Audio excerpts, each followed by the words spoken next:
안녕하십니까. 요절 말씀으로 26장 39절을 같이 읽겠습니다. 시작.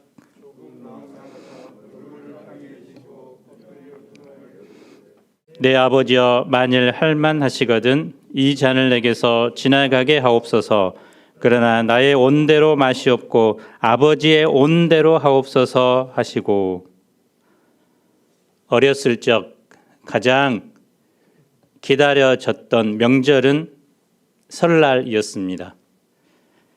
평소 먹지 못한 맛있는 음식을 먹을 수 있었고, 오랫동안 보지 못한 가족 친지들도 볼 수 있었고, 무엇보다 세뱃돈을 받았기 때문입니다. 세배하면서 하는 말이 무엇입니까? 우리 옆 사람끼리 새해 복 많이 받으세요라고 한번 인사해 봅시다.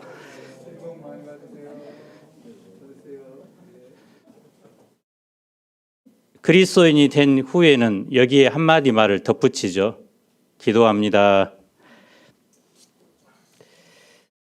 신앙생활에서 기도만큼 중요한 것도 없습니다. 기도에 대해서 강조를 많이 합니다. 하지만 그 내용에 대해서는 별로 생각하지 않습니다. 기도하는 것도 중요하겠지만 더 중요한 것은 기도의 내용입니다. 우리는 어떤 내용으로 기도해야 할까요? 제1부 아버지의 온대로 26장 31절로 68절입니다. 예수님이 제자들에게 충격적인 말씀을 하십니다. 31절을 보십시오. 오늘 밤에 너희가 다 나를 버리리라. 기록된 바 내가 목자를 치르니 양의 떼가 흩어지리라. 제자들이 이 밤에 예수님을 버리고 도망간다는 것입니다. 성경은 이 슬픈 사건을 이미 예언했습니다. 그런데 예수님께서 유월절 어린 양으로 죽으시는 것, 또 제자들의 배신도 다 하나님의 뜻 안에서 이루어지는 것입니다. 예수님은 죽은 자 가운데서 살아나신 후에 갈릴리로 가십니다. 살아나신 예수님은 도망간 제자들을 그곳에서 다시 불러 모으십니다. 베드로는 버린다라는 이 말 앞에서 얼마나 확신 있게 다짐할까요? 모두 주를 버릴지라도 나는 결코 버리지 않겠습니다. 그의 사전에 배신은 없고 오직 의리만 있습니다. 그런데 예수님은 그가 오늘 밤 닭 울기 전에 3번 부인할 것을 예고합니다. 그런데 베드로는 설사 죽음의 위험이 닥칠지라도 예수님을 배신하지 않겠다고 맹세합니다. 다른 제자들도 그와 같이 말합니다. 36절을 보십시오. 예수님은 제자들과 함께 겟세마네로 가십니다. 그들에게 기도를 부탁합니다. 특히 베드로와 세베대의 2 아들에게는 마음의 고통을 고백합니다. 예수님은 지금 심히 슬퍼서 고민하고 죽을 지경입니다. 왜 그럴까요? 예수님은 하나님의 어린 양으로서 십자가에서 피 흘려 죽으셔야 하기 때문입니다. 인류의 죄는 물론이고 제자들의 죄까지도 짊어져야 하기 때문입니다. 하나님과 제자들에게 버림을 받고 홀로 남게 되기 때문입니다. 예수님은 이런 고민과 슬픔 중에 무엇을 하실까요? 우리 39절을 다시 한번 읽어 봅시다. 시작.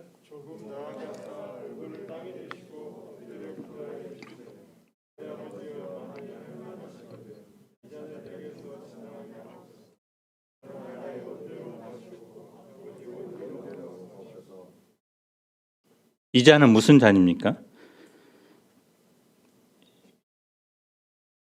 인간의 죄에 대한 하나님의 진노와 심판의 잔입니다. 그 잔을 예수님이 마셔야 합니다. 예수님께서 십자가에서 피 흘려 죽으시고 그 잔에 주님의 피를 담아야 합니다. 예수님은 자신이 죽음이 비록 성경대로 이루어졌고 또 수천 년 동안 예언된 이야기이지만 그 죽음이 이런 죽음이기를 원하지 않았습니다. 죽음은 형벌이고 특별히 십자가에서 특히 나무 위에서 죽는 것은 하나님의 저주기 때문입니다. 그러나 예수님은 겟세마네 기도에서 자신의 온대로 마시고 아버지의 온이 이루어지도록 기도하십니다. 성경에 수많은 기도에 대한 교훈이 있지만 겟세마네 동산에서 기도하신 예수님을 통해서 특별히 우리가 배울 수 있는 교훈이 무엇일까요? 어떤 상황에서도 자기의 온이 아닌 아버지의 온대로 살고자 하는 모습입니다. 예수님은 죽지 않기를 원하지만 하나님 아버지는 죽는 것을 원하십니다. 그런데 이 갈등의 순간에 예수님은 자기의 온보다는 아버지의 원하심을 따르고자 합니다. 예수님은 자기 뜻을 부인하고 아버지의 뜻에 순종하고자 원하십니다. 예수님의 기도의 초점은 바로 아버지의 뜻을 행하게 해달라는 것입니다. 예수님의 모습을 통해 진정한 기도는 하나님 앞에 먼저 정직하게 자신을 드러냄으로 시작됩니다. 그리고 기도의 싸움이 시작됩니다.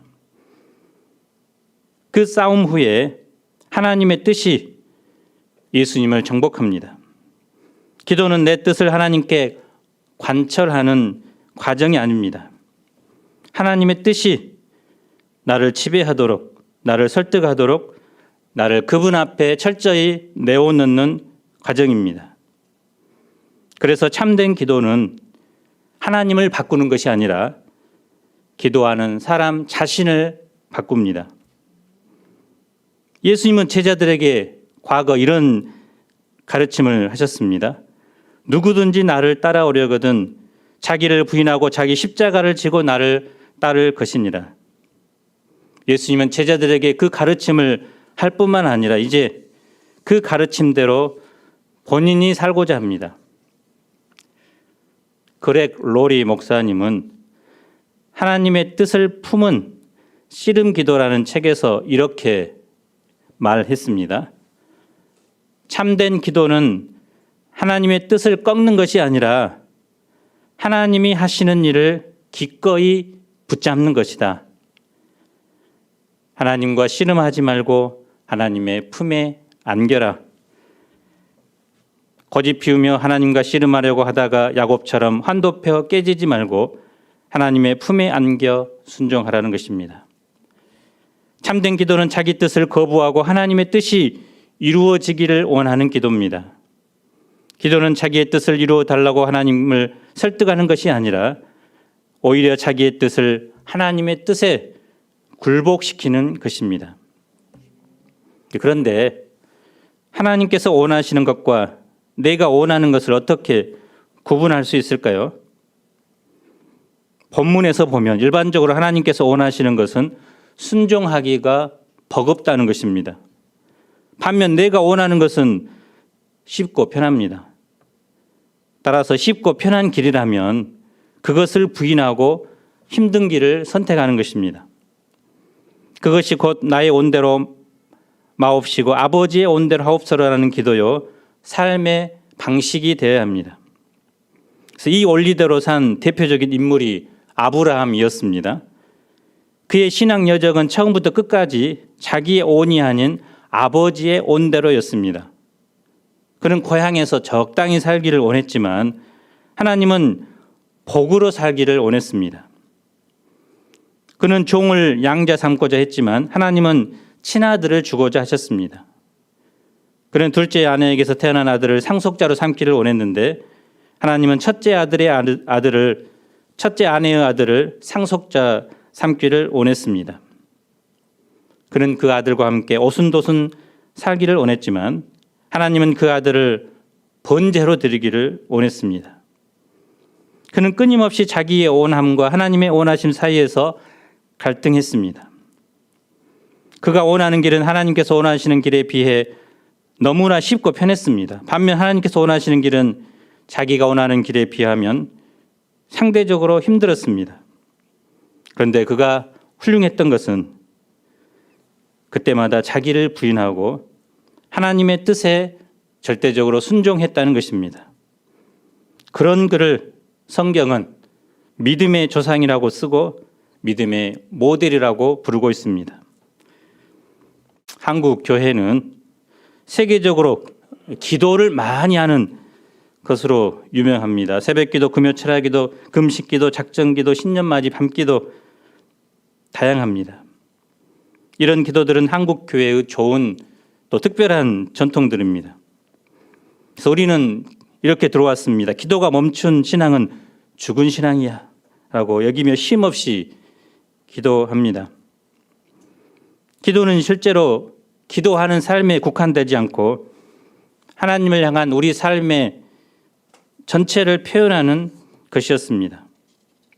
그런데 우리는 삶 속에서 내가 원하는 것과 하나님께서 원하시는 것 사이에서 갈등할 때 어떻게 합니까? 대부분의 사람들이 하나님께 자기의 말을 쏟으면서 필요한 것들을 요구합니다. 어떤 사람은 믿음이라는 이름으로 자기가 원하는 것을 관철시킵니다. 마치 노조처럼 기도합니다. 그리고 그것을 믿음의 승리라고 부릅니다. 그런데 우리가 성경의 관점으로 보면 그런 기도를 과연 믿음의 승리라고 부를 수 있을까요? 주님이 가르쳐 주신 바른 기도는 무엇입니까? 그것은 내가 원하는 것을 부인하고 하나님께서 원하시는 것에 순종하는 것을 말합니다. 그래서 어떤 분이 이런 이야기를 했습니다. 그리스도인들이 새해마다 많은 기도를 주님께 드리는데 만약 주님께서 그 기도를 다 들어주신다면 세상은 평화가 아니라 전쟁이 일어날 것이다. 왜냐하면 모든 사람들이 첫째가 되고 더 많은 것을 소유하고자 하기 때문에 그런 것들을 바라본 옆 사람들은 배가 아프고 또 미워하고 오히려 갈등이 일어나기 때문입니다. 그래서 하나님은 우리가 하는 모든 기도에 대해서 응답해 주지 않습니다. 하나님의 뜻에 맞지 않는 것은 철저히 거르십니다. 우리는 기도하지만 이제 그 내용에 좀 더 신경을 써야 되고 더 성숙한 기도의 내용으로 기도해야 됩니다. 어떤 소유보다는 존재의 변화, 하나님과의 관계, 또 주님의 나라를 위해서 더 기도해야 합니다. 하나님께서 나를 통해 이루고자 하시는 구속 역사에서 나를 통해 하고자 하시는 것이 무엇인가 깨닫고 그것을 위해 기도해야 합니다. 내가 원하는 것을 아버지 하나님께 청구서를 남발하는 것이 아니라 하나님께서 내게 원하시는 것이 무엇인지를 먼저 마음으로 영적인 귀로 듣는 것을 먼저 해야 합니다. 그리고 그 원하심에 겸손히 순종하는 삶을 살아야 합니다. 우리는 예수님께서 하신 그 기도, 겟세마네 기도의 핵심, 즉 내가 원하는 바가 분명히 있음에도 불구하고 하나님의 원하심에 따르려는 그 기도로 돌아가야 합니다. 예수님께서 기도를 마치고 제자들에게 오셨을 때 그들은 무엇을 하고 있습니까? 자고 있습니다. 밥 먹는 시간, 또 6월절 성만찬 할 때 너무나 많이 먹고 또 포도주를 많이 마셨는가. 그럴 때는 정신이 팔팔하고 적극적이었는데 정말 힘을 쏟아부어 기도할 때는 졸고 잠을 잡니다. 예수님은 그들로부터 기도 지원을 받고 싶었는데 어떤 지원도 받지 못합니다. 예수님의 고민을 이해하지 못한 그들은 기도의 필요성도 깨닫지 못합니다. 그들은 자신들이 시험에 들지 않도록 기도해야 합니다. 마음은 온이지만 육신이 약하기 때문입니다.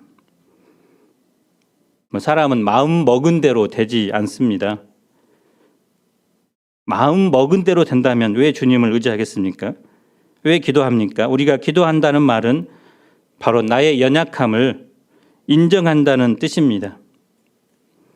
인간의 연약함을 아는 순간 기도가 시작되는 것입니다. 새해를 시작하면서 우리는 올해는 기도에 힘쓰겠다고 다짐하고 거창한 계획을 세우지만 용두사미로 끝나는 것이 우리의 모습입니다. 사람들은 마음은 원하지만 육신이 약하기 때문에 그래서 어쩔 수 없다고 합리화합니다. 그러나 예수님의 말씀은 육신이 연약하기 때문에 더 깨어 기도함으로써 연약함을 극복하고 승리할 수 있다는 것을 보여줍니다. 그래서 육신의 약함을 극복하는 길은 그 약함을 깨닫는 것이 아니라 깨어서 기도하는 길밖에 없는 것입니다. 예수님은 다시 무엇을 하십니까? 예수님은 다시 기도하십니다. 예수님은 3번씩 같은 기도를 반복합니다. 우리가 한두 번 기도해서는 아버지의 원함을 실천할 수도 없습니다. 말로는 할 수 있지만 실제 삶에서는 쉽지 않습니다. 아버지의 원함을 내가 소화할 수 있을 때까지 계속해서 기도해야 합니다. 기도를 마치신 예수님 앞에 누가 나타납니까? 가룟 유다가 대제사장과 장로들이 보낸 사람들과 함께 옵니다. 그들의 손에 칼과 몽둥이가 들려 있습니다. 유다는 예수님께 다가와서 입맞춥니다. 사랑의 입맞춤이 배반의 입맞춤이 됩니다. 예수님은 어떤 저항도 하지 않습니다. 예수님은 이미 아버지의 뜻을 영접했기 때문입니다. 하지만 한 제자는 칼을 빼서 대제사장의 종의 길을 떨어뜨립니다. 예수님께 충성하는 길이라고 여긴 것입니다. 그는 예수님께서 진정 무엇을 원하는지 몰랐습니다. 칼을 휘두르는 사람은 칼로 망합니다. 그가 예수님의 마음을 몰랐던 것도 문제지만 대항하는 방법도 문제입니다. 그것은 예수님의 방법이 아닙니다. 예수님께서 대항하려고 하셨다면 하늘의 군대를 동원하셨을 것입니다. 예수님께서 붙잡힌 것은 그것을 피하거나 저항하지 못해서가 아니라 붙잡히기로 스스로 결정했기 때문입니다. 하나님께서 선지자를 통해 하신 말씀을 이루려고 했기 때문입니다. 그래서 예수님은 처음부터 끝까지 자기의 온보다는 아버지의 온을 앞세우는 삶을 사셨습니다. 사람들은 예수님을 누구의 거로 끌고 갑니까? 예수님은 대제사장 앞에 섰고 그곳에는 서기관과 장로들이 모여 있습니다. 베드로는 멀찍이 예수님을 따라서 대제사장의 집들까지 들어갑니다. 사내들인 공회는 예수님을 죽이기 위해 거짓 증인들을 내세웁니다. 어떤 사람이 예수님을 고소합니다. 이 사람의 말이 내가 하나님의 성전을 헐고 사흘 동안에 지을 수 있다 하더라. 요한복음 2장에는 너희가 성전을 헐라 그러면 내가 사흘에 성전을 짓겠다고 했는데 예수님이 성전 헐고 또 짓는다고 이렇게 곡해하고 있습니다. 하지만 성전을 헐겠다고 했던 그 말 자체로 극형을 면하기 어렵습니다. 예수님은 이런 고소 앞에서 침묵하십니다. 왜냐하면 예수님은 이미 아버지의 원하심을 영접했기 때문입니다. 대제사장은 침묵하는 예수님을 보고 단도직입적으로 묻습니다. 내가 너로 살아계신 하나님께 맹세하게 하노니 내가 하나님의 아들 그리스도인지 우리에게 말하라. 예수님께서 그렇다라고 말하면 신성모독죄로 바로 기소되는데요. 그런데 예수님은 이 질문에는 내가 말하였느니라 라고 침묵하지 않습니다. 그리고 대제사장의 질문보다 한 걸음 더 나아가 대답하십니다. 이후에 인자가 권능의 우편에 앉아 있는 것과 하늘 구름을 타고 오는 것을 너희가 보리라. 이 말씀은 충격적인 역설입니다. 예수님은 그리스도입니다. 그 그리스도께서 인간 대제사장 앞에서 지금 재판을 받고 있습니다. 예수님은 대제사장의 재판으로 십자가의 죽음의 형을 언도받습니다.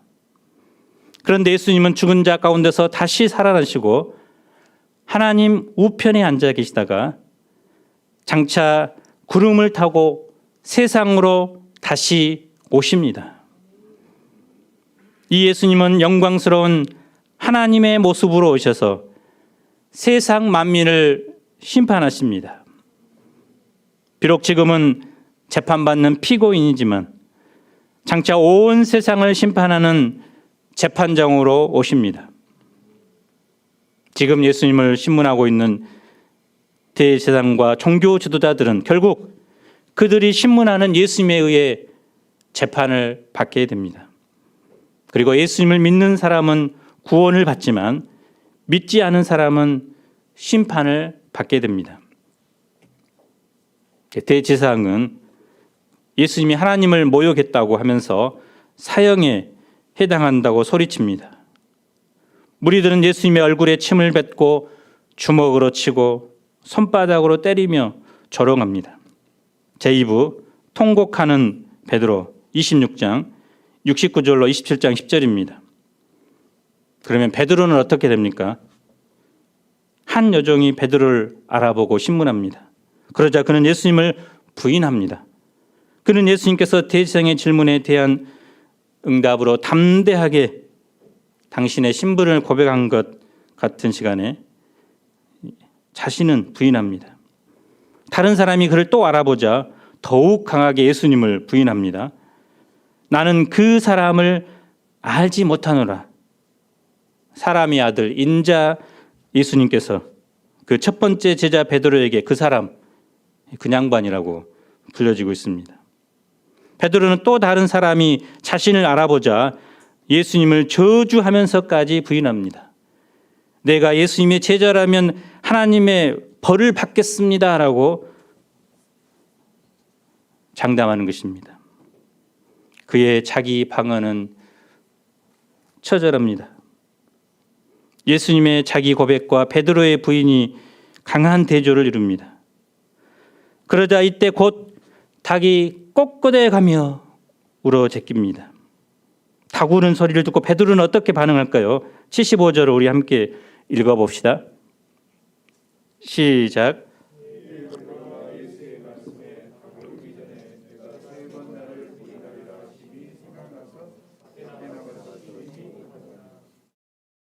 닭 울음소리를 듣는 순간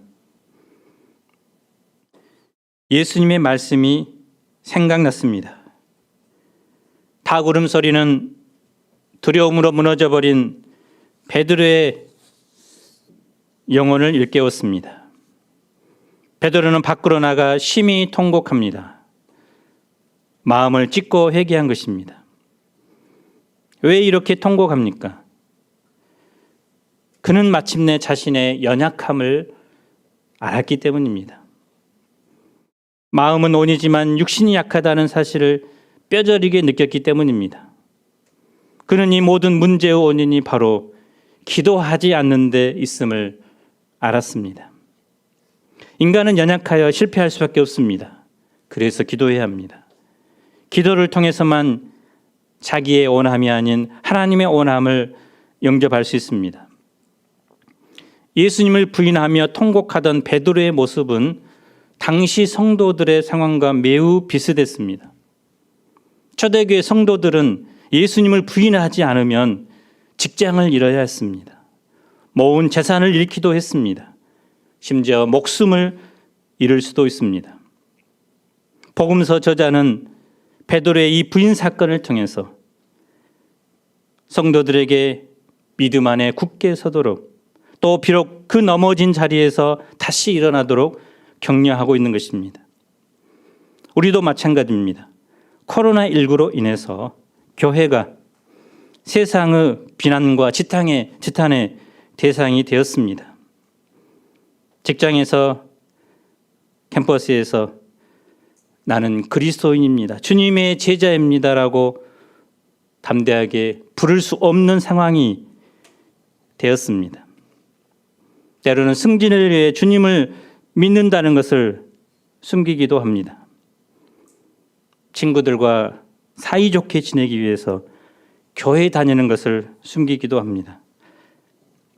그리고 주일날 교회에 와서 내가 주님을 부인했네요, 주님 이런 죄를 용서해 주세요라고 회개하기도 합니다. 우리는 베드로의 연약한 모습을 보고 남의 일처럼 생각해서는 안 됩니다. 우리 역시 기도하지 않으면 언제든지 베드로처럼 주님을 부인할 수 없는 연약한 자들입니다.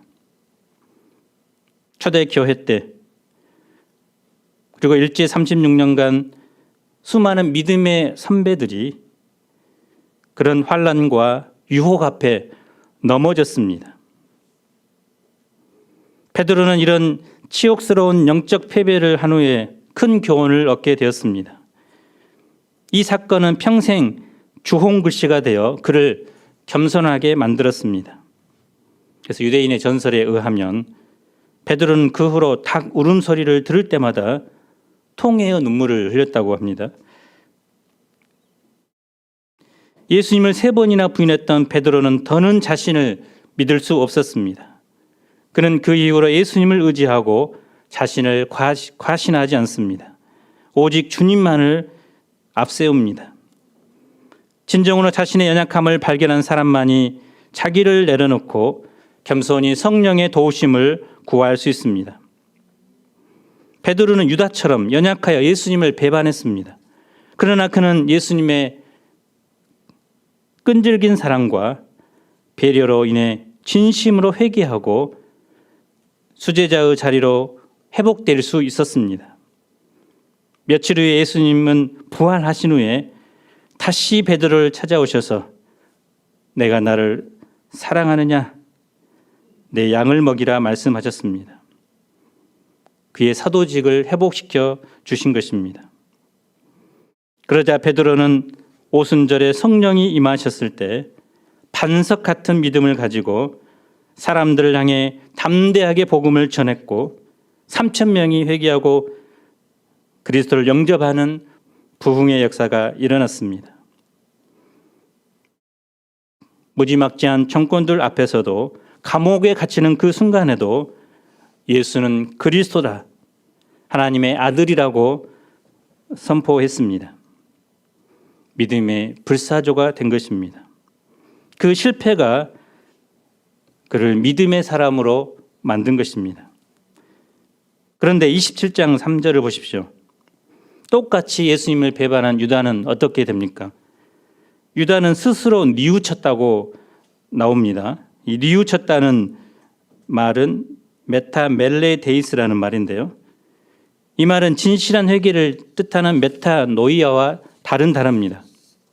단지 자기 자신의 행위를 뒤돌아보면서 괴로워하며 후회했다는 뜻입니다. 그는 자기 행위를 뉘우치고 대제사장에게 가서 받았던 은 30을 돌려줍니다. 그리고 자기가 죄가 없는 분의 피를 팔고 범죄했다고 고백합니다. 그러나 그는 이런 고백을 하나님 앞에 하지 않고 공범자인 사내들인 회원들에게 했습니다.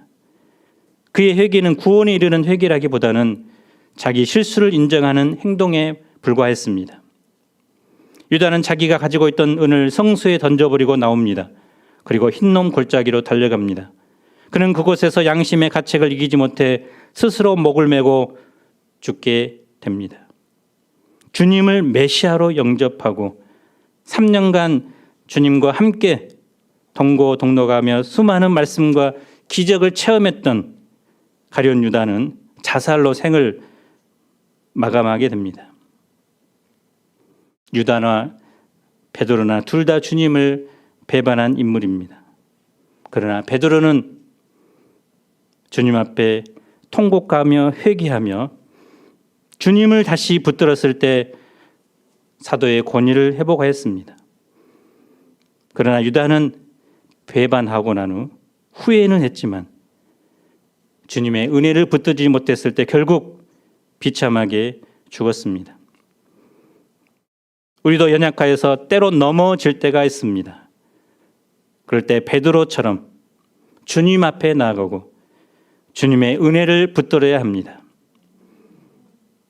결론적으로 우리가 예수님의 기도 앞에서 우리의 기도 생활을 점검해 봅시다. 우리는 삶의 현장에서 내가 원하는 것, 하나님께서 원하시는 바가 다를 때 수없이 갈등합니다. 나는 이렇게 하고 싶은데 아버지는 저렇게 하기를 원하실 때 고민합니다. 그때 우리는 기도해야 합니다. 나의 온대로 마시옵고 아버지의 온대로 하옵소서. 오늘 마지막 마태복음 말씀입니다. 마태복음을 마치면서 우리는 나의 온이 아니라 하나님의 온대로 기도할 뿐만 아니라 나의 온이 아니라 하나님의 뜻대로 사는 삶을 살고자 결단할 수 있기를 간절히 기도합니다. 올 한 해 나를 향한 하나님의 뜻을 이루어 드리는 한 해가 되기를 간절히 기도합니다. 39절 읽고 마치겠습니다. 시작.